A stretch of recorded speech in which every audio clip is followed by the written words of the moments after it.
Olá, boa tarde, seja bem-vindo ao Notícias Agrícolas, no ar nosso boletim já de fechamento do mercado, um mercado que operou ao longo do dia de forma positiva, mas acabou encerrando ali com leves perdas, praticamente no 0 a 0. Vou conversar agora com o Vlamir Brandalize, lá da Brandalize Consult, para saber dele o que o mercado está olhando nesse momento, porque essa semana é uma semana importante, relatório do USDA.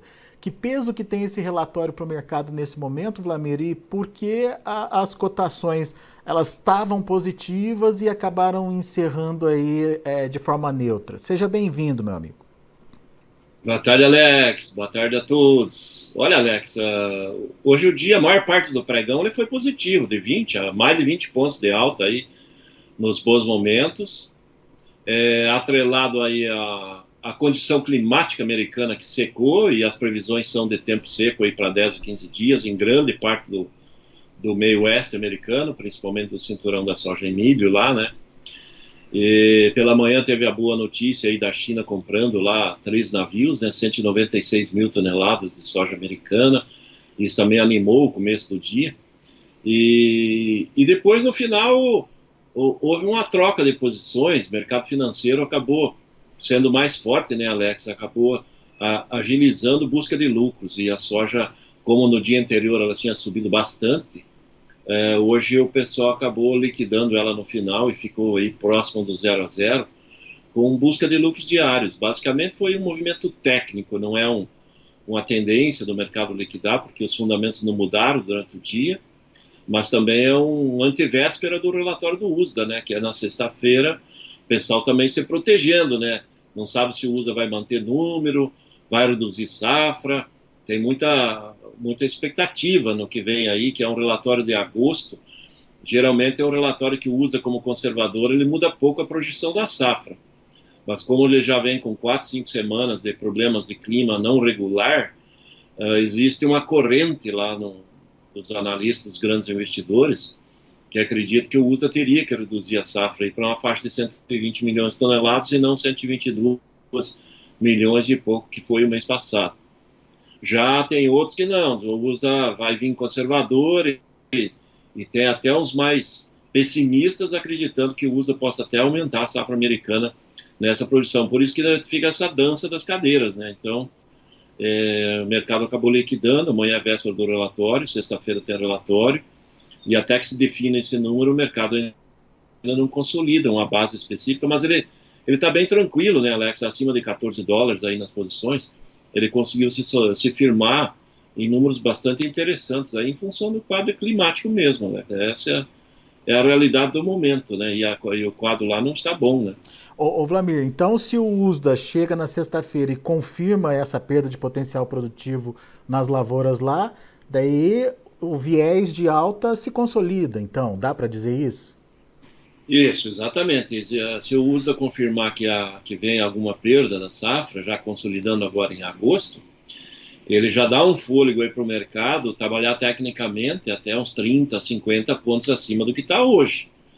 Ou seja, teria um argumento para subir com base aí nos 14,50, já de olho perto dos 15, né, Alex? Então, existe essa possibilidade, esse argumento, ser confirmado que a safra americana já começa com algum potencial produtivo diminuído, né? Isso agora em agosto já é sinal de que ainda tem setembro todo aí para definir, e se continuar com problemas a safra se perde ainda mais. Então é bom sinal, seria bom sinal aqui principalmente para o produtor aqui da América do Sul, né, Alex? Essa condição do USDA. E Uhum. também tem na segunda-feira o relatório das lavouras, a qualidade das lavouras na próxima segunda-feira, que se mantido a tendência de que veio nessa de queda de qualidade, seria mais um argumento aí para consolidar um mercado um pouco melhor, né, Alex? Essa que é a expectativa que a gente está vendo, né? Ô Vlamir, você disse que o mercado está bastante dividido aí, uns achando que o USDA vai revisar, outros achando que não é o momento, que o USDA é conservador. Mas pela sua experiência, pelo que você está vendo dos números aí, e principalmente dessa dificuldade que os mapas climáticos estão de mostrar o que de fato está acontecendo, mapa europeu mostrando uma coisa, mapa norte-americano mostrando outra, enfim. É, é difícil mesmo mensurar se tem perda ou se não tem, ou de fato temos uma perda consolidada lá na safra americana. Qual que é o seu feeling, Vlamir? Olha, Alex, com relação essas condições de perdas, eu acredito que a lavoura de milho americana, ela já tem perdas consolidadas. Então, o milho, eu acho que já tem perdas importantes aí, de 6 a 8 milhões de toneladas já estão comprometidas. Porque o milho, chegando agora, está na fase final de florescimento, já quase todo florido, a fase de formação da espiga e as primeiras lavouras enchendo o grão. Então, o milho não tem muito como reverter quando ele chega nessa fase. Ele teve problema climático, principalmente, que apegou aí estados muito importantes, como a Iowa, que é o maior estado produtor aí de milho. Tem as Dakotas, Minnesota, Nebraska, estados que são muito fortes em milho, que tiveram problema. No caso da soja, como tem uma boa fatia da soja que está na parte do sul do cinturão também, ali em Indiana, Illinois, na parte mais sul de Iowa, a soja, com uma planta mais agressiva, ela às vezes ela consegue reverter, se o clima normalizar para frente, ela consegue dar então, uma carga de produtividade. Então a soja ela tem uma tolerância um pouco maior a clima. Por isso que eu acredito que em milho já tem perdas, por isso que a soja tem essa dúvida. Tem alguns que acreditam que já tem perdas, outros não. Pelo que eu sinto, eu acho que nesse momento, se não mudar o quadro para uma condição de excelência, vamos dizer assim, com chuvas normais, porque temperaturas estão dentro do normal, não tá tendo grandes problemas com temperaturas nesse momento. Mas as chuvas estão muito abaixo do ideal, então eu acho que teria, pelo menos uns 2 milhões de toneladas de perda já teria nesse momento, e se não tiver uma mudança bem brusca para uma condição quase ideal da safra, ela dificilmente recupera o que já perdeu até agora, porque para recuperar ela teria que melhorar muito o clima americano e melhorar nas próximas 2, 3 semanas, porque daí para frente já é aquela fase de enchimento de grão, que daí se a planta já não tem uma carga boa de folha, com boa nutrição na folha, já não consegue fazer o grão, não encher o grão, às vezes enche um grão, o outro já não enche bem, o terceiro grão já não se forma, então esse é o quadro aí. Então, soja ainda tem um fôlego para tentar recuperar um pouco, né, em mais umas 2 semanas. Milho já tem perdas, eu acho, consolidadas, mas, na minha opinião, a soja também já dá com, eu acredito, com uns 2 milhões de toneladas já se comprometeu. Agora, resta saber se o USDA vai trazer esse Isso. comprometimento, né? O USDA é conservador. Tradicionalmente, ele não traria. Em outros anos, ele não mostrou muita mudança no relatório de agosto, porque ele, como conservador, ele vai esperar vir o relatório de setembro, que daí já passou a fase de florescimento, já passou aquela fase de pegamento da vagem, ou seja, a fase de canivetinho, que é a fase quando você ainda perde por problema de estresse hídrico, por calor, e aí você já sabe, ele já vê a massa de folhas e de condições das folhas e do número de vagens que estão indo, né, ele já consegue já estimar um pouco melhor se tem perda ou não. Mas vamos esperar, torcemos aí que ele já traga alguma novidade, porque o USDA, se ele começar a ser o tradicional dele conservador, ele vai ficando na rabeira, né, Alex? Porque o mercado hoje de informação ele é muito ágil, então Já as empresas antecipa, divulgam né? os dados e tudo, então se ele ficar esperando para o mês que vem, ele acaba ficando para trás, né? Que quando ele chegar com os números do mês que vem, todo mundo já sabe o que aconteceu, né? E daí é a tal da credibilidade, da confiança que vai se perdendo com o tempo, né, Vlamir? Mas enfim, Exatamente. eu queria. Isso tudo a gente está discutindo é a oferta nos Estados Unidos, o real tamanho dessa oferta nos Estados Unidos. Mas e a demanda, Vlamir, como é que tá? Você mesmo citou aí a China voltando a comprar. Que dá para esperar dessa demanda? Teremos novidades pela frente e a demanda passa a ser um fator de atenção também para a gente entender a movimentação de Chicago ou não? A demanda já está dada e não interfere muito, vai depender mais da oferta. Olha, Alex, eu acho que demanda tem potencial, né? Porque na China ainda eles estão naquela fase de transição ainda de fim de Covid, de fim de pandemia, momentos que saem números aí que esperam que a economia chinesa cresça mais, menos. Então existe muita dúvida ainda dentro da China, mas a China ela responde muito rápido a tudo, né, Alex? Então, por enquanto, essa semana tem dados um pouco mais negativos, né? Dá para ver quando essa mudança para baixo na China, as coisas, ela fica muito vinculada ao minério de ferro, né? Quando existe um indicativo, não, vai melhorar, tem incentivo do governo, vai estimular. Minério de ferro é o que puxa a construção civil, a parte estrutural, então acaba demandando mais o minério, o ferro, o aço, e acaba estimulando a demanda das commodities também. Então, daí vai desde o petróleo aos grãos.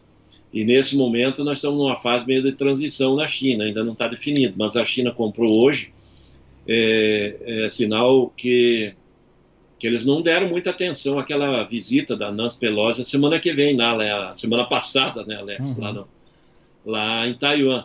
Então teve todo aquele atrito, mas aparentemente negócios, política à parte.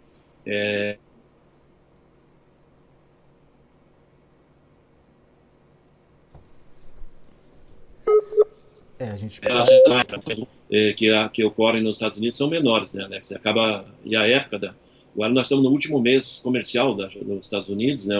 O ano comercial encerra no final de agosto. Então também lá os movimentos de negócios eles são menores, né? Então esse número de 196 mil toneladas é até um bom número para a época, né, Alex?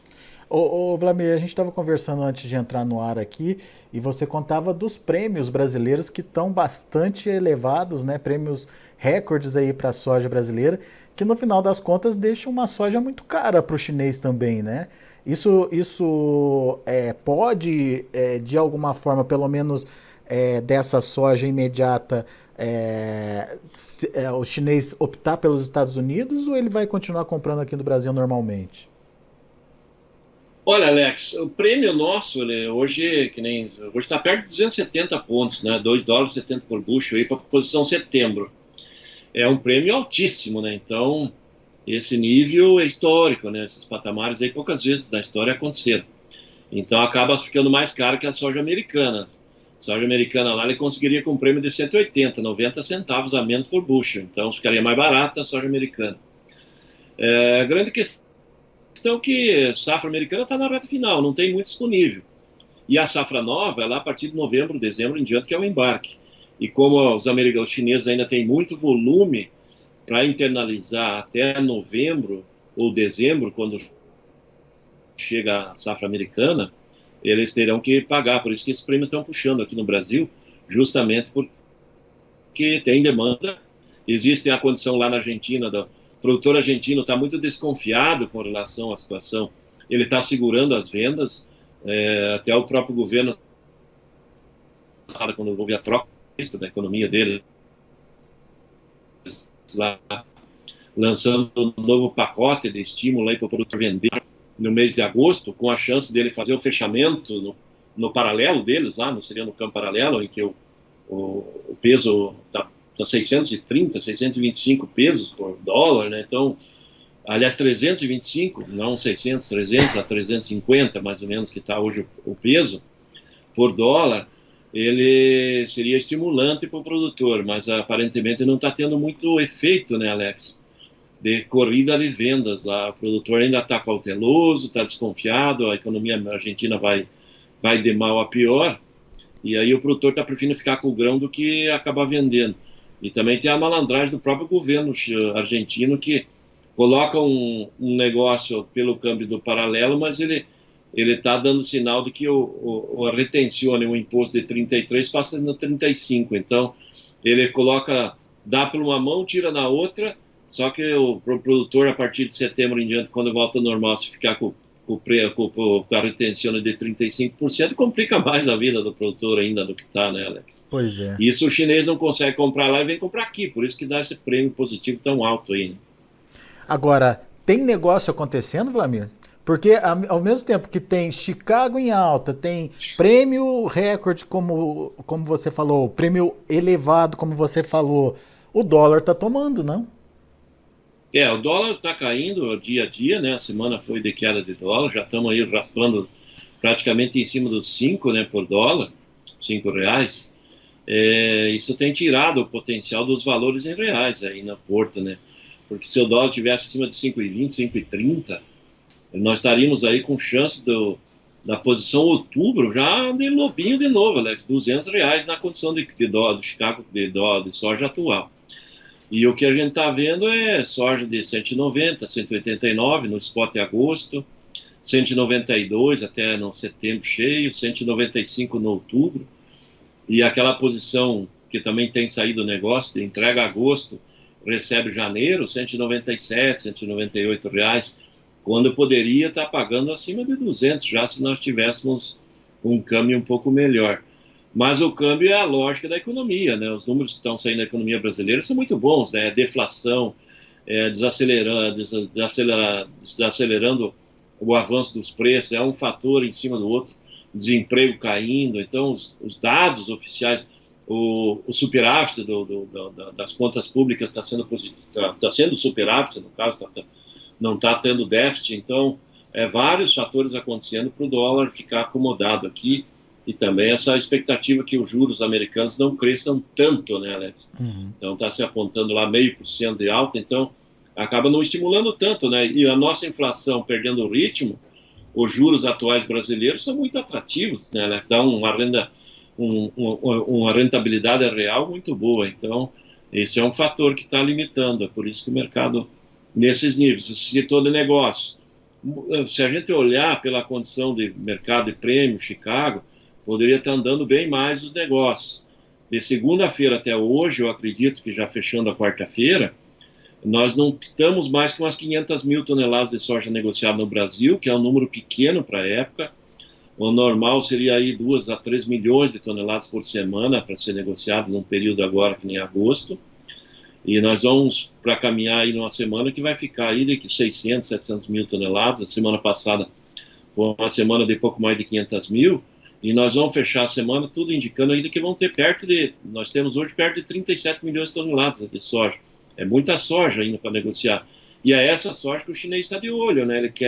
Ele precisa de produto, nós temos o produto, a soja brasileira tem em média 4% de proteína a mais que a americana e a argentina, então acaba pagando um prêmio melhor, é por isso que o prêmio acaba sendo valorizado, né? Muito bem. Agora, essa baixa negociação tem a ver com a postura do vendedor, então, Wlamir? Porque tem comprador, exatamente. A China quer comprar. Tem comprador, dá para ver que tem comprador porque os prêmios têm subido aí, né? Semana passada o prêmio estava 220, 230, 240 no máximo. E agora já está 270, 275, teria chance de, parece que saiu o negócio hoje também. Então é sinal de que tem comprador. A questão é que os números que os vendedores colocam na cabeça ainda estão um pouco maiores que a realidade. Tem muita posição de interesse de venda de porto de lote aí, para a posição de setembro, outubro, na faixa de R$200. Tem muita gente querendo esse número. Colocou o número de R$200, o lobinho, e está esperando. Já tivemos vários momentos esse ano que teve acima desses níveis e negociou. Agora nós estamos há 2, 3 semanas, aí o mercado vai para cima, vai para baixo, mas não tem conseguido atingir. Então tem muita posição nesse nível aí de valor alto, né, acima aí de R$200 na posição venda, por isso que não tem muita oferta. E também no balcão, Alex, também os níveis de balcão, que nem hoje circulou balcão a nível de sul e sudeste, variando de 168 a 180. Então esse é o nível de balcão. Mas as posições de venda de balcão, elas estão entre 180 e 190 do vendedor. Então aquele que está hoje com 175, 174 no balcão, ali tem posição de produtor querendo, quando chegar a 180 eu vendo, porque já vendeu para trás alguma coisa nesse nível ou acima. E daí aquele que está com balcão perto de 180 é aquele que já vendeu acima de 190 no balcão, nas regiões mais próximas dos portos, aí as regiões mais bem localizadas. E esse também, ele está querendo ali 185, 188, 190. Então existe esse descasamento da intenção do vendedor e dos níveis que o mercado consegue pagar, né? E hoje o mercado estava R$3 acima do que estava ontem no balcão e estimulou alguns negócios, mas não foram muitos, não teve uma pressão grande de negócio aí no balcão, que acaba não formando muito lote também, né, para negociar para exportação. Ô Wlamir, e safra nova, tá sendo negociada? Olha, a safra nova está bem atrasada no geral brasileiro, né, Alex? Hoje nós podemos dizer que a safra nova teria aí, no máximo, uns 15 a 17 milhões de toneladas negociadas. Isso representa bastante um volume bem pequeno, perto do global aí da safra projetada aí. Estamos com uns 12% negociado, alguns apontam perto de 15%, eu acho que não tem 15% negociado, porque o Mato Grosso, que é o que negocia sempre na frente, ele tem 20 e poucos por cento negociado, então o volume de negócio é muito lento. O pessoal colocou números na cabeça aí bem maiores que é o mercado, por exemplo, o mercado de Porto hoje na faixa 175 para a posição março, abril do ano que vem, mas as intenções de venda é o mercado de 185, 190 aí para a posição março, então ele está R$15 aí na média, abaixo do que é a intenção dos vendedores, ou seja, ele está com a intenção do vendedor quer receber o valor lá no interior, que é o valor que o Porto consegue pagar hoje, no caso 175, 177, que teve algum movimento de indicativos, e o comprador está apontando lá no interior 160, 155, então acaba tá bem distante de um lado do outro. O vendedor acredita que esse movimento aí acabe trazendo para frente aí mais pressão no prêmio, né? Porque o prêmio disponível é 270. Uhum. Se chegar o prêmio lá de março do ano que vem, está 75. Então, está com $2 quase de diferença de prêmio. Então, o vendedor acredita que ele conseguindo nessa queda de braço, ele possa se não melhorar muito Chicago, possa melhorar prêmio, né? Então, essa é a condição. Agora, qual que é o risco dessa estratégia, Wlamir? Olha, a estratégia tem um risco sim, Alex, tem um risco de não se consolidar esses números e até vir menores. Se nós tivermos tem que acontecer algumas coisas para isso, né? Teria que ter uma reversão do clima americano e melhorar, para eles conseguirem colher umas 125 milhões de toneladas, e não 120, 122.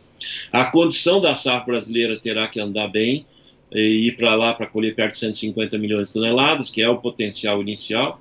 E a Argentina colheu uma safra dentro da faixa de uns 50 milhões. O que faria isso? Faria com que Chicago, que hoje está entre 14,5 a 15, voltasse a níveis de 13, 13,5 dólares. Então a gente perderia pelo menos $1 por bushel, isso dá $2, quase $2,5 por saca. É uns 10, 12 reais a menos nas cotações. E aí teria que subir muitos prêmios para conseguir só compensar isso. Eu acho que esse seria o obstáculo. Todo mundo colhendo bem, e o mercado tem uma oferta grande de soja, e aí só, do outro lado, só os chineses comprando, e aí eles conseguiriam administrar melhor os negócios e automaticamente ia conseguir controlar até as posições de Chicago. Seria o problema. Se continuar com o clima adverso lá nos Estados Unidos, safra aqui do Brasil vier dentro de um nível de 140 milhões ou menos de toneladas, que vai ser recorde mesmo assim, ele não mostra muito espaço de ter uma debandada, então poderia ter alguns momentos para frente nós ter condições melhores, porque nós temos que levar em consideração que outubro é mês de eleição, né? E geralmente em mês de eleição presidencial existe sempre uma flutuação cambial, aquele nervosismo, uma especulação, e talvez nessa hora o dólar venha de um arranque, e essas cotações, como nós estamos falando em reais nos portos, aí talvez tenha um pico de valores e aí talvez a oportunidade de fazer um fechamento, né? Pegar o cavalinho encilhado e garantir uma parte da safra com posições boas. Então seria por ali que pode aparecer essa janela e esse momento, né, Alex? Essa oportunidade através da variação do câmbio aí. Mais a variação do câmbio que tem efetivamente de Chicago, né? Que Chicago, no momento, já está nos números que eu considero bem próximos de um padrão de safra comprometido, e se ele tiver uma safra regular para frente, ele perde um pouco do que está hoje. Muito bom, Wlamir. Muito obrigado mais uma vez pela sua participação conosco aqui. Volte sempre. É isso aí, Alex. Um abraço. Bom resto de semana para todos, e vamos ver o que vem no USA sexta-feira, né, Alex? Pois é, dia importante para a gente acompanhar. Safra. É isso aí. Valeu, só temos duas torcidas, que continue seco lá por um mês, e daí sexta-feira o USA reduz a safra. Pois é, seria uma combinação perfeita aí, né? Daí não precisa nem mexer no dólar, fica bom. Boa, Wlamir. Esse é Alex. Abraço, valeu. Até mais. Tchau. Tá aí, Wlamir Brandalize Consult aqui com a gente no Notícias Agrícolas. trazendo uma análise completíssima sobre a formação de preços, o que pode acontecer com o mercado, quais são os fundamentos que devem interferir aí na formação de preços daqui para frente. Vamos ver como encerrar as negociações lá em Chicago. De olho na tela, vamos lá? Soja para setembro fechou com queda de 3 pontos mais 25, depois de trabalhar com mais de 20 de alta, como disse o Vlamir, a 15 dólares e 9 centes por bushel. Para novembro, 14 dólares e 27 centes por bushel, teve uma queda de 1 ponto. O janeiro, 14 dólares e 33 centes por bushel, 0,75 de baixa. Março de 2023 ainda fechou com uma alta de 0,75 a 14 dólares e 34 centes por bushel. Vamos ver o milho. Milho encerrando para setembro a 6 dólares e 21 centes por bushel, 5,75 de alta. Dezembro, 6,18, 4,5 de alta. Março, 6 dólares e 25, uma alta de 4 pontos mais 25. E o maio, 6 dólares e 29 centes por bushel, 4 pontinhos de alta aí para o milho do ano que vem. Vamos ver o trigo. O trigo subiu bem hoje. Setembro, 7,99, 18 pontos mais 25 de alta. Dezembro, 8 dólares e 16, 17 de alta. Março, 8 dólares e 32, 16,25 de alta. E o maio, 8 dólares e 43 centes por bushel, 15 pontos mais 75 de elevação. São os números de hoje do mercado de grãos lá na Bolsa de Chicago. A gente fica por aqui. Agradeço muito a sua atenção, a sua audiência. Notícias Agrícolas, 25 anos ao lado do produtor rural. Participe das nossas mídias sociais no Facebook Notícias Agrícolas, no Instagram, @Notícias Agrícolas e em nosso Twitter, @Notiagre. E para assistir todos os nossos vídeos, se inscreva no YouTube e na Twitch Notícias Agrícolas Oficial.